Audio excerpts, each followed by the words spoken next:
Hi everyone, before this video begins, I actually have a sponsor. That is hygiene. Brush your teeth. With that out of the way, let's talk Lil Uzi Vert, a very popular trap artist from Pennsylvania who made a huge single back in 2017, EXO Tour Life. It was an emo trap, kind of sad banger. It's kind of hard to classify it as a banger, but I mean, that song still goes to this day. It is emotionally there, self-aware, potent, and beautiful, if a song can be beautiful. However, up until this point, I have never been fully invested in what Lil Uzi Vert has been doing, including mixtapes that have gone as far back as to 2014, Love is Rage, Lil Uzi vs. the World, The Perfect Love Tape, and then his debut album in 2017, Love is Rage 2, a sequel to his biggest mixtape, Love is Rage. An album that had problems, flaws, most certainly, but it was something that I saw, I guess, with a little character here and there. I didn't really care for it, actually. I mean, I saw something, but it wasn't potential. But then all of a sudden, Lil Uzi Vert takes to Instagram on a fateful day in 2019. I believe it was January, if I'm not mistaken. He says, "I'm quitting music. An Eternal Atake is gone." Or Eternal Atake, whatever. An album that he's been teasing up until this point, ever since late 2018, early 2019, thus making this album a little more anticipated the more and more time passes. And then he decides to release a song called the Futsal Shuffle near the end of 2019, a song that I really don't like all that much. Let me be honest real quick. The instrumental to this song, mainly the synth on this song, sounds like it came straight from Geometry Dash. Mix that in with some basic hi-hats and Lil Uzi just kind of rambling over this for 3 minutes. The only memorable thing about this song is the Nardwuar sample at the end. Then you had another teaser to this album That Way, which was interpolating the Backstreet Boys song of the same title. However, these two songs end up as bonus tracks on this album, so we haven't even heard a single for this album officially. And to add fuel to the fire in a way, this album was released a week early, and I gotta say, I kind of wish it wasn't. I actually wish this was worked on a lot longer. Oh boy. Well, I kind of boil my thoughts down on this album somewhat. The production is bland, and this thing is bloated as well. But Lil Uzi Vert has, in a way, kind of honed in the sounds that were on his debut album. Not by much, though. Let's start with the one thing that I find a glaring issue with on this album, and that's kind of the songwriting and the production, both. I'll start with the production on this thing because it's very easy to kind of talk about that. The songwriting is a little bit of a different story, but we'll get to that when we get to that. Production-wise, I think there are only a few good songs that have interesting production choices, like the track Baby PLATO or You Better Move, but other times the production can be very stale, very repetitive. It sounds like Lil Uzi Vert and his production team are basically playing catch-up to the years that were lost, as a lot of the production on this album sounds really dated. The instrumentals are just very old, and they're not dated to the point where they sound like they came from like another decade. Actually, technically they would be from another decade because it's 2020 and you get the point. But it doesn't sound like it's a decade behind, rather it just sounds like it's 2, 3, even 4 years behind. And then you have songs like Pop, which stylistically sounds like the repetitiveness that you would hear on like a little pump song. Repetitiveness can play a key role in a song, production-wise and songwriting-wise, but this song is just annoyingly repetitive. Which brings me to my next point, the songwriting on this album.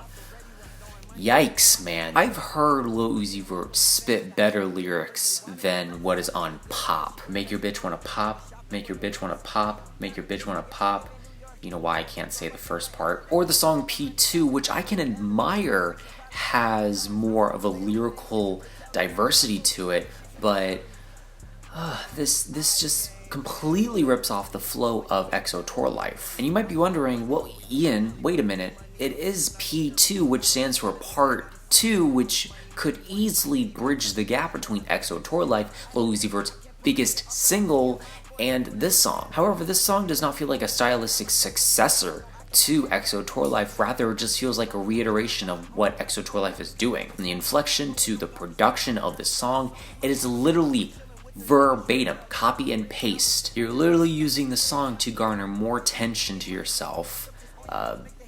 Honestly, I don't even know, because it just is, it lacks creativity, and something that I'm not looking for 100% on a trap album, because hey, I mean, creativity varies, right? You can have an amazing songwriting ability on a trap album and just the production is stale. Or you can have amazing beats but the songwriting is stale. However, when you have songs like Pop or Chrome Heart Tags or Urgency, I'm left wondering, where? Because it felt like Lil Uzi Vert could write a song, but I'm not fully hearing it. I will give credit to the song I'm Sorry for how emotional it can be, but even then it's kind of like iffy. This song has more of a lyrical edge to it, and this song actually feels more like a successor to EXO Tour Life instead of P2. There are moments on the song that kind of feel like a backhanded apology, where it's like, I'm sorry that I was an asshole.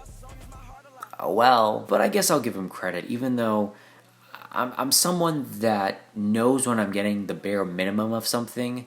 I don't appreciate it because it kind of feels like a slap in the face. We've been waiting for Eternal Atake for several months, over a year, and this is what we get. It's disappointing. The concept of this album is very thin too. Like I'm scratching my head wondering, you could have literally made this album like at least somewhat better if you had a consistent theme running through it, but the lyrics on most of these songs are just fucking your bitch, I'm sad, usual run-of-the-mill Lil Uzi Vert lyrics and whatnot. Nothing pertaining to alien feelings or alien space, etc. So look, to kind of sum up my thoughts and to kind of put it all in like a thesis statement in a way, even though a thesis statement is only one sentence, but I digress. This album is essentially a glorified version of a regular trap album. It's disappointing, it doesn't live up to expectations, and there are moments that are definitely good, no doubt. They happen in the first leg or sometimes in the second leg. And the one thing that I haven't criticized throughout this record is Lil Uzi's flow, because I actually think he has a decent flow.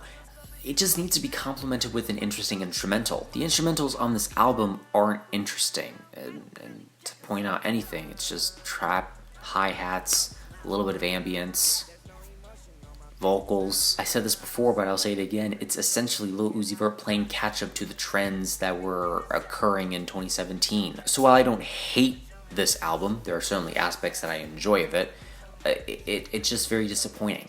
I wanted a lot more from this album. I'm not saying I want Shakespearean level lyricism and, To Pimp a Butterfly versions of instrumentals, but give me something better than what's on here. Lil Uzi Vert has something that I just don't think he's putting the time or effort into, because if he told me that this album was worked on even in 6 months, let alone 2 years, I don't think so. I definitely do not think so. It feels like it was worked on for about a month or 2 months, rushed together and added some vocal snippets of Uzi kind of being abducted by aliens and wandering around the spaceship, wondering what the hell this is, what the hell that is, searching for someone, and inevitably getting off the spaceship, calling his friend, and then releasing the album. This album definitely needed to be mulled over for a while.